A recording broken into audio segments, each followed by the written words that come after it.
गुन्डा राजको चङ्गुलबाट मुक्त हुँदै कान्छी कामदार आमाको एकदमै ठुलो सहयोगले सागर छुट्ने प्रमाण भएको पेन ड्राइभ पनि हात पर्यो।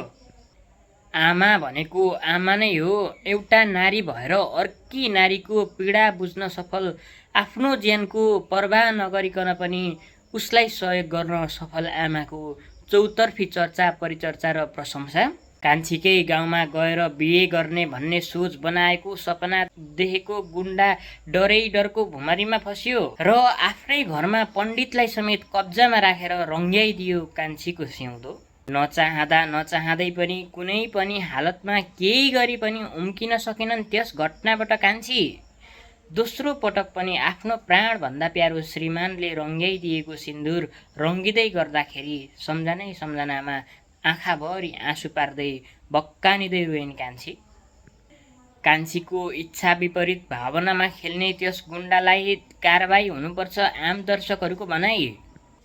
अब त झनै घटनाले उग्र रूप लियो दर्शकहरू भन्छन्। कान्छीको बारेमा यथासम्भव सत्यता एक रत्ती पनि थाहा नपाएका देवर बाबु र सासुआमा पुगे कान्छीको जन्म दिने बाबुआमाको घरमा। कान्छीको नाममा सुइँको नपाए पनि गरे तथा नाम गाली र लगाए कान्छीलाई विभिन्न आरोप अनि प्रत्यारोपहरू गरे परिवारकै बेजती। प्रमाण आफ्नो हातमा फेला पार्न सकेकी कान्छी खुसीले गदगद। तिमीलाई यस दलदलबाट भगाइदिन्छु भनेर साथ दिएकी आमाको त्यो ममता देख्दा कान्छी खुसी र हर्षित हुँदै झारिन् आँसुका थोपै थोपाहरू। अब चाँडै कान्छी र सागरको दुवैजनाको भेट भएर मिलन समेत हुँदै गुन्डाहरू सबैका सबै जेल जाँदै। अन्तत कान्छीको घरमा गएर बिहे गरेर एउटा चाहिँ त्यो रुखमा बाँधेर कान्छीले खुकुरीले हान्न लागेको दृश्य, त्यो गुन्डाले देखेको डर रहेछ, त्यो गुन्डाले देखेको सपना रहेछ।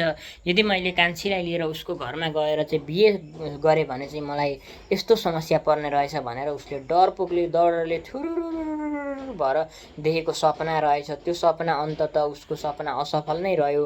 ऊ त्यस पछाडि त्यो डरले पनि जान सकेन कान्छीको घरसम्म।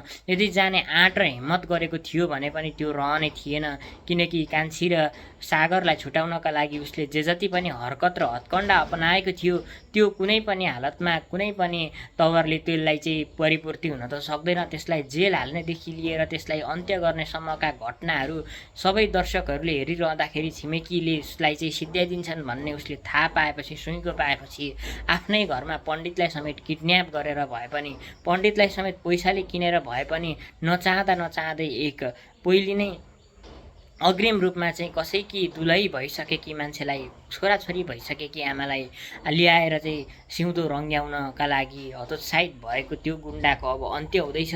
आम दर्शकहरूको भनाइ पनि यही नै रहेको छ। अब कान्छीले त उक्त गुन्डासँग भएको प्रमाण पनि हात पारिसकेकी छिन्। अब त अलिकति भए पनि कान्छीलाई साहस आएको छ, उसको निश्चिन्तताको सास फेर्न सफल भएकी छिन् कान्छीले। अब सागर कुन दुनियाँमा कहिले छुट्लान् भन्ने प्रतीक्षारत दर्शकहरू भने एकदमै धेरै चिन्तित मुद्रामा रहेका देखिन्छन्। किनभने अब कान्छीलाई भगाइदिइन् भने ती आमाले निकै नै ठुलो गुण लाउनेवाला छिन्, किनकि त्यति ठुलो गुण जो कोहीले पनि लाउन सक्दैन। आफ्नो ज्यानको परवाह गरेर भोलि त्यो गुन्डाहरूले थाहा पायो भने त्यो आमालाई समेत मार्छन्। त्यस्तो समेत हुँदासम्म पनि ती आमा भनेको आमा हुन्। एउटी आमाले अर्की आफ्नो छोराछोरीको पीडा थाहा पाइन्, उनले बुझिन् म तिमीलाई जसरी पनि भगाइदिन्छु भनिसके पछाडि कान्छीको मनमा यति धेरै खुसियाली छरिएको छ, यति धेरै खुसीका आँसुहरू झरेका छन्, त्यो कदापि कसैले पनि बुझ्न सक्दैनन्। किनकि एउटा आमाले बुझ्न सक्छन् एउटा छोराछोरीको ममता, माया र स्नेह। यति ठुलो सङ्कटमा पर्दा पनि कुनै पनि हालतमा उम्किन सकेनन् कान्छी। धेरै नै ठुलो षड्यन्त्र रचेको त्यो गुन्डाको नजरबाट कहिले पनि भाग्न सकिनन् कान्छी। अब ती आमाले सहयोग गरिसके पछाडि अब हुन त आमाले कुनै पनि हालतमा त्यो गुन्डा यहाँ छ भनेर पुलिसलाई सुइँको दिने बित्तिकै त्यो गुन्डाले थाहा पाएर आमालाई पनि मार्न सक्छ। कान्छीलाई अब राति भगाउँछ अनि दिउँसो या गुन्डा कहीँ गएको बेला भगाउँछिन्। एकदमै अनकन्टार ठाउँमा भएको घरबाट एक रति पनि भाग्न सकिँदैन। गुन्डाहरूको यति धेरै चाहिँ जङ्गल रहेको छ, त्यो जङ्गलबाट उम्किनका लागि, त्यो दलदलबाट उम्किनका लागि कान्छीले निकै नै ठुलो सङ्घर्ष गर्नुपर्ने भएको छ। अब उनको सासू र उसका देवरले पनि उसलाई सहयोग नगरेको अवस्था छ, किनकि अहिले उनलाई उसका घरमा गएर, कान्छीको घरमा गएर तथानाम गाली गर्ने, आफ्नो चरित्र, बुहारीकै चरित्रमाथि दाग लगाउने, अनि त्यस पछाडि त्यो देवर पनि के भएको त्यति बुझ्ने थियो, त्यति धेरै आफ्नो भाउजू समस्यामा परेर त्यस्तो भनेको होला भनेर पनि सोच्न सकेन त्यसले। हुन त सागरले पनि यति धेरै दुःख पाएका छन्, त्यति आफ्नो छोरा, आफ्नो दाइले त्यत्रो दुःख पाउँदाखेरि कान्छीलाई गर्नुपर्ने त्यस्तै नै हो भन्ने चाहिँ अब अलिकति रिस त उठि नै हाल्छ, तर त्यत्रो साह्रो गर्नुपर्ने थिएन त। आमाले कहिले पनि नटेक, मेरो घरमा कहिले पनि नआओस्, त्यत्रो त्यसले भन्ने नै होइन, किनकि त्यो रह्यो कि भने कि सागर र कान्छीले गर्दाखेरि हो, त्यसको दिमागले त्यति नै गुण भरिएको दिमागले त्यति नै सोच्दछ। अब सागर र कान्छीको चाँडै नै मिलन हुनुपर्छ भनेर दर्शकहरूले भनिरहनु भएको छ। अब भागेर कान्छी एक्कासी त्यहाँबाट फुस्किन साथ जेल जाने भएकी छिन्। जेल गएर सबै कुराहरू प्रहरी चौकी गएर विस्तृत रूपमा भन्ने छिन्। यो सब घटनाको मुख्य दोषीको, एउटा बालिकाको त मृत्यु भएको छ, बलात्कार भएको छ भनेर चाहिँ आम दर्शकहरूले भनि नै रहनु भएको छ। अब यो घटनाले कस्तो रूप लिएर सागर छुट्लान् या छुट्दैनन्, कान्छी त्यो जङ्गलबाट बाहिर निक्लिन सक्छिन् या सक्दिनन्, या गुन्डाको भुमरीमै चाहिँ बित्नुपर्ने हो कान्छीको जीवन, यो सारा चक्रहरू अब हामीले हेर्न केही दिन मात्रै बाँकी रहेको छ।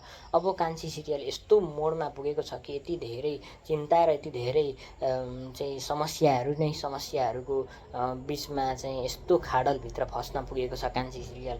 अब कसरी हुन्छ, कान्छी जसरी पनि बाहिर निस्कनुपर्छ, त्यो गुन्डाहरूको जङ्गलबाट उम्कनुपर्छ र घटनाले नयाँ मोड लिनुपर्छ, र त्यसलाई कसरी हुन्छ, के गरेर हुन्छ, जेलसम्मको यात्रामा लानका लागि चाहिँ प्रमाणहरू त उसँग छँदैछन्, कान्छीसँग। त्यो प्रमाणलाई चाहिँ सुरक्षित लिएर अब गएर अदालतमा पेश गरेपछि सागर पनि छुट्नेछन् र उनीहरू, कान्छी र सागर दुईजना भएपछि त शक्तिशाली हुनेछन्। त्यस पछाडि सबले उनीहरूलाई बुझ्नेछन्, सबै कुराहरू थाहा पाएपछि सबैले सपोर्ट गर्नेछन् भनेर पनि आम दर्शकहरूको एकदमै ठुलो जिज्ञासा रहेको छ। एउटा मनमा चाहिँ एउटा यो त्रास रहेको छ, यो कान्छी सिरियल अब राम्रो हुनुपर्छ, सबैले न्याय पाउनुपर्छ, यो गुन्डाहरू चाहिँ जेल जानुपर्छ भन्ने जति को हुनुहुन्छ तल कमेन्टमा लेख्नु होला।